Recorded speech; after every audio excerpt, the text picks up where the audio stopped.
I, Kindiki, being appointed a Cabinet Secretary, do swear that I will at all times be faithful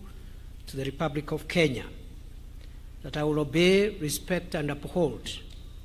this Constitution of Kenya and all other laws of the Republic, that I will well and truly serve the people of the Republic of Kenya in the office of Cabinet Secretary, that I undertake to hold my office as Cabinet Secretary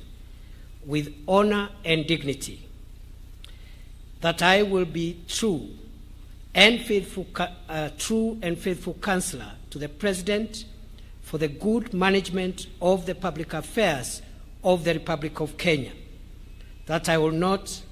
diverge directly or indirectly such matters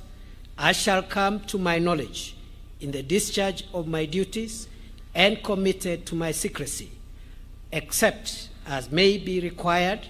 for the due discharge of my duties as Cabinet Secretary, and that I will perform the functions of my office conscientiously and to the best of my ability. So help me God.